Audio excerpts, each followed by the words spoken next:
Imaginez un instant. Vous êtes condamné par la justice à porter un bracelet électronique pendant 1 an.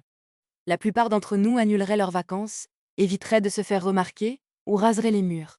Mais pour Marine Le Pen, c'est le moment idéal pour annoncer sa candidature à l'élection présidentielle et expliquer, le plus calmement du monde, que la justice ne viendra absolument pas perturber sa campagne.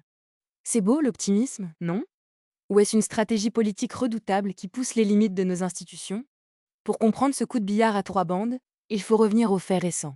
La leader du Rassemblement national a officiellement annoncé sa candidature à l'élection présidentielle, juste après une décision cruciale de la Cour d'appel.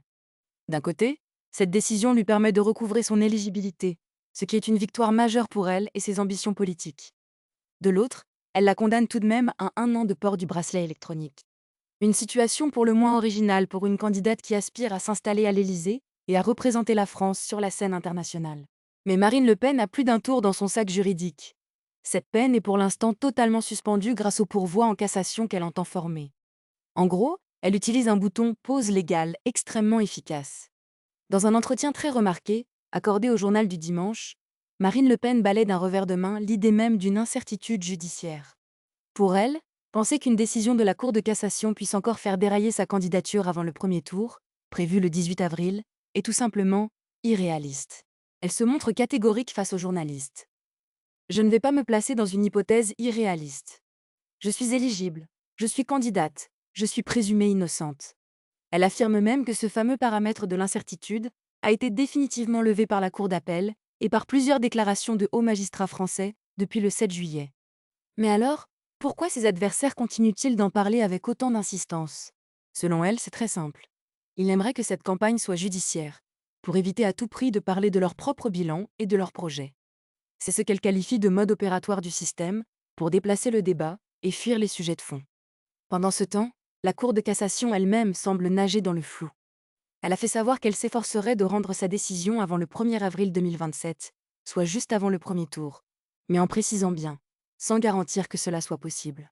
Une justice qui court après le calendrier électoral sans être sûre de le rattraper, c'est du grand art administratif. Et si elle avait été judiciairement empêchée de se présenter? Les rumeurs allaient bon train sur un plan B, notamment un binôme avec Jordan Bardella, qui aurait pris sa place en tant que candidat du RN. Une hypothèse que Marine Le Pen qualifie aujourd'hui de sottise dans les colonnes du JDD, insistant sur la clarté et la solidité de leur relation. Elle veut montrer un front uni, fort, et surtout débarrassé de tout doute. Le véritable coup de génie, ou l'ironie suprême de cette histoire, réside dans ce décalage temporel. D'un côté, nous avons une candidate largement en tête dans les sondages qui avance comme si de rien n'était, forte de sa présomption d'innocence retrouvée. De l'autre, une institution judiciaire qui promet d'essayer de trancher avant le 1er avril 2027, mais avec un aveu d'impuissance. Elle ne peut rien garantir. En clair, Marine Le Pen utilise les règles mêmes du système qu'elle critique pour neutraliser le calendrier politique. Elle parvient à transformer une condamnation physique très concrète, le bracelet électronique, en une simple abstraction juridique qui n'aurait aucun impact sur le réel d'une campagne présidentielle. C'est le triomphe de la communication politique sur le temps de la justice. Alors, qu'en pensez-vous? Marine Le Pen a-t-elle raison de qualifier cette incertitude d'irréaliste? Ou assiste-t-on à un contournement spectaculaire des décisions de justice? Partagez votre avis dans les commentaires, abonnez-vous pour ne pas manquer notre prochaine analyse sur les coulisses du pouvoir, et activez la cloche.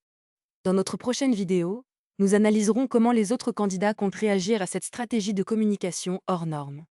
À très vite.